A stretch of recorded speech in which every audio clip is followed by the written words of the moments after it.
Which ex-England international footballer had a cameo in this episode? Why did something Higgins said in this episode lead to the producers sending 50 boxes of biscuits to a real-life football club? Did you catch all the rom-com references? Keep watching to find out. Welcome to Square Eyes, a channel where we recap, review and take a sideways look at your favourite TV shows. This video will be taking a look at the 5th episode of Season 2 of Ted Lasso, called Rainbow.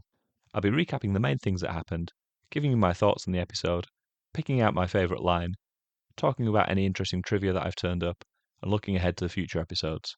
Let's jump straight in. The episode starts with Nate outside a restaurant called A Taste of Athens. He goes inside and explains that he wants to book the table in the window for his mum and dad's 35th wedding anniversary. The waitress isn't able to give him the window table, even when Nate drops in that he knows Roy Kent, and he has to settle for booking the table in the corner. Nate leaves the restaurant with his tail between his legs, metaphorically speaking. He gives the window table a lingering look as he walks away, like it represents something deeper to him, the standing in society that he desperately wants, but never seems able to attain. The team are watching back a replay of their recent defeat, and Isaac McAdoo, the captain, is laying into his teammates for their failings during the game. Ted tries to lighten the mood by telling them about his philosophy of rom-communism, a worldview that if people in rom-coms can go through struggles but still end up happy, then so can they. Ted tells them that they're going through their dark forest at the moment, but things are going to end up exactly as they're supposed to end up, and that their job is to have zero expectations. Dr. Sharon calls into Ted's office to ask if he wants her to check in on Isaac, as he's been suffering from a loss of form and he seems to be struggling mentally too.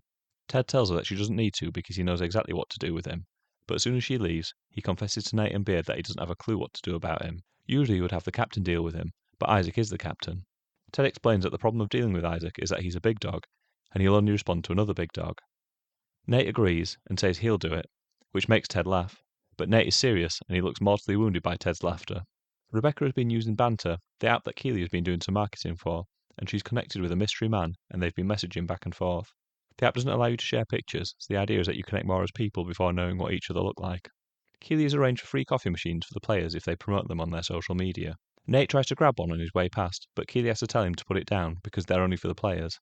So for the third time this episode, he's been made to feel small. Firstly in the restaurant, then by Ted when he was laughed at for thinking he was a big dog, and now for not being worthy of a free coffee machine. Nate tries to laugh it off with Keely, but he's clearly mortified. Later on, Nate goes into Keely's office and asks her to make him famous.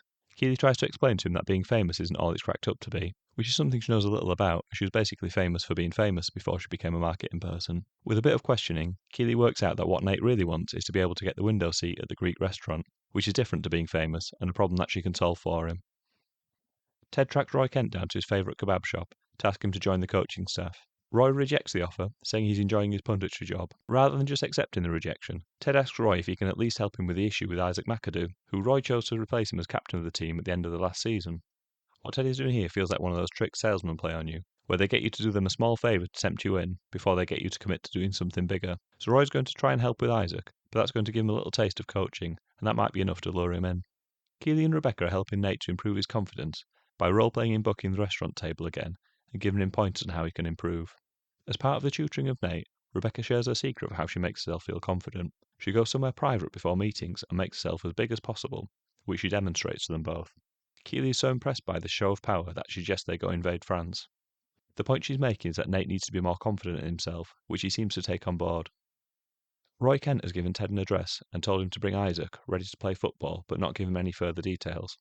They both look a bit nervy, like it might be some kind of underground fight club or something, but it's just a five-a-side pitch where Roy grew up. Roy would come back and play whenever he was going through a bad patch, to recapture his love of the game. That's what he wants Isaac to do too, but Isaac thinks he's too good to play against a bunch of amateurs. Roy is less sure.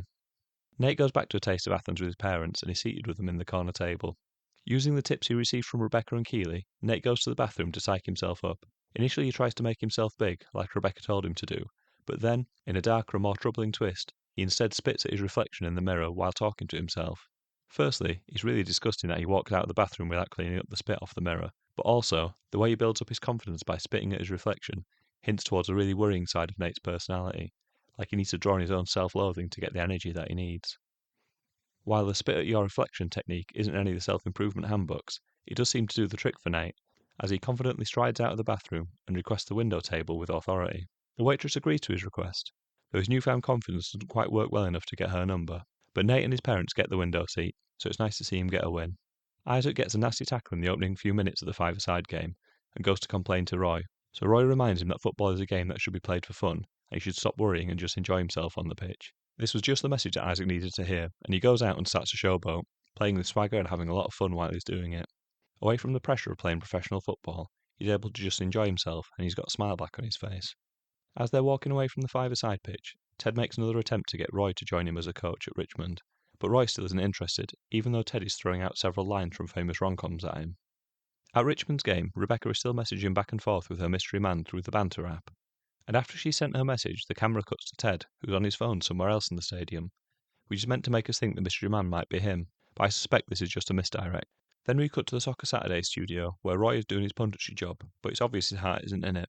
He's asked his opinion about a player, but instead he gives a little speech about how futile a pundit's job is, because they can't actually influence anything, they just snipe from the sidelines.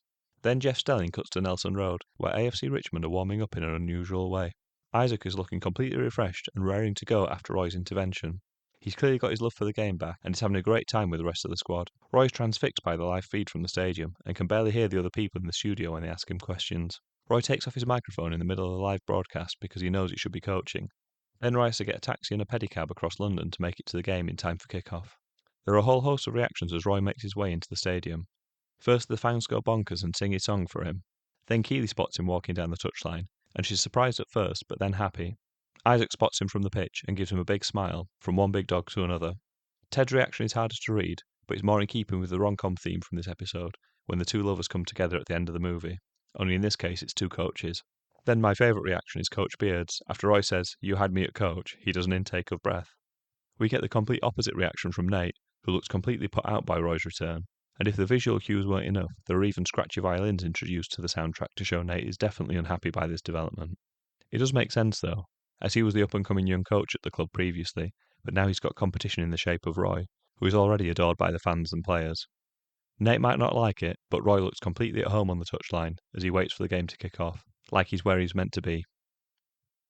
This is my favourite episode of the series so far. It's absolutely superb from start to finish, and I don't have a single bad thing to say about it. It's feel-good TV that's funny, smart, and so packed full of references that everyone will get some of them, and almost nobody will be able to get all of them. Like a lot of Ted Lasso fans, Roy Kent is my favourite character, so this episode was always going to be a big hit for me. It was nice to see his journey from player to coach finally complete. It seemed likely this was where he was going to end up, but I could understand why the writers didn't want to just have him move seamlessly from playing to joining the backroom staff, as he's too prickly a character to just accept that transition. Ted played his cards just right in tempting Roy into coaching too, not pushing too hard when he made his approach, but letting Roy know there was a place in the team for him and that he was wanted. We also saw, with his work with Isaac, why he's a valuable asset to have in the backroom team. He's a Champions League winning player, so his experience that is invaluable to the team, and the players will benefit from having him around the changing room. The one person that didn't seem very happy about him arriving in the stadium was Nate, who most likely feels jealous of the attention Roy was getting. We saw a darker side to Nate's personality in this episode, as well as seeing his overbearing father that was quick to chastise him and make critical comments when they were in the Greek restaurant. In Season 1 we watched Nate grow from a meek kitman to a somewhat confident coach, but this season he's on a different, less clear journey. He still lacks confidence, but there seems to be a darker side to him that's coming out too. He's repeatedly picked on the replacement kitman for tiny things like using the wrong fabric softener. And now I think about it, he quite regularly makes snide remarks about other people when the coaches are talking privately. I don't think it's as simple as Nate being a bad person, but I think we've been given a glimpse of a darker side of his character in this season, including the scene in the episode where he spat at himself in the mirror of the bathroom in the Greek restaurant. Rebecca and Keely's tips to build his confidence weren't working, but drawing upon his disgust of himself seemed to do the trick. That's if I interpreted the scene correctly, that is. What I really love about Ted Lasso is that I've spoken here about some deep subjects, like Roy finding meaning after retiring from football, and the complexities of Nate's personality being slowly revealed to us. But this episode was also packed full of fun references to romantic comedy movies. I'm not a huge lover of these types of films, but I still managed to recognise references to lots of films, following Ted's big speech about being a rom-communist. Ted Lasso has always been full of pop culture references, but this episode must be the most densely packed one yet. The number of little nods to rom-coms is crazy. I'll try and cram as many as I can into the bits and pieces section, but I have a feeling there'll be loads that I'll miss. My favourite line in this episode was more of a speech than a line, but it came from Ted when he said, "Fairy tales do not start, nor do they end in the dark forest. That's something that will always happen smack dab in the middle of the story. But it will all work out. It may not work out how you think it will, or how you hope it will, but believe me, it will all work out exactly how it's supposed to. Our job is to have zero expectations and to just let it go." I'm breaking my own rules by including such a long quote, but it's so good I had to include it all. While Ted Lasso is primarily a comedy show, there are some moments where I just find it genuinely quite inspiring too. These are words that I think any of us could reach to in one of life's challenging moments and find some comfort, and there aren't many comedy shows that can manage to achieve that. Here's a rundown of all the rom-coms that this episode pays tribute to. When Harry Met Sally probably has the most references, with the old couple talking straight to the camera in the stands being a direct tribute to the scenes from the film that use the same technique. Ted used the line, "I'll have what he's having," which is a tribute to the "I'll have what she's having" line that comes after the famous coffee shop scene in the film. And then outside the five-a-side pitch, Ted says, "You want the rest of your life to begin ASAP," to Roy Kent, which is another direct lift from the film. Jerry Maguire also gets lots of nods in this episode, with a "You complete our team" line coming from the film. And Roy's big emotional line, "You had me at coach," being very similar to an iconic line from that movie too. When Roy leaves the Sky Sports studio, he says, "Jeff, I have to go now," which is very similar to the line Meg Ryan says to her husband in Sleepless in Seattle when she leaves her husband to be with Tom Hanks' character. Eagle-eyed viewers might have noticed Rebecca's banter username is Boss Girl, but the mystery man she's messaging uses the username LDN152, which is very similar to Tom Hanks' chat ID he uses in You've Got Mail to chat with Meg Ryan, NYC152. Another reference from the scene outside the five-a-side court is when Ted says he's just a coach standing in front of a boy. He gets cut off by Roy, but he's building up to quoting a section from Notting Hill. The scene in Rebecca's office where they're role-playing booking a table at the restaurant to help build up Nate's confidence could be attributed to a few different movies. However, it feels most likely to be a tribute to Pretty Woman, where Julia Roberts spent a lot of time being prepared for polite society. Although if that's true, what does that make Nate in this scene? Moving on from rom-coms, this episode was the first one where I've noticed really obvious product placement that wasn't an Apple product. While it's fairly common for iPhones and MacBooks to be given plenty of screen time and prominent places within the stories, which is understandable given that the program's made by Apple, espresso machines were given a role in this episode, which I guess Nestle had to pay a price to get included. I don't mind this kind of product placement too much though, because the coffee machine did have a part to play in the story, as it was another way of hurting Nate's feelings, with the players all getting free coffee machines, but him being snubbed. The storyline of Isaac McAdoo recapturing his love of football by going to play cage football with a bunch of amateurs was a nice one, but in reality I'm not sure it would have been allowed to happen. I've heard of professional footballers having clauses in their contracts that forbid them from playing football in these sort of situations because of the risk of injury. Players are multi-million-pound assets to their clubs, so if they were to join in a kickabout and break a leg, it could potentially ruin their career and make them worthless to their clubs. One of the players in the five-a-side match was Eni Aluko, who is a former England international with 102 caps for the Three Lions between 2004 and 2016. She's now a football commentator and is the director of recruitment for Angel FC, a team in the American National Women's Soccer League.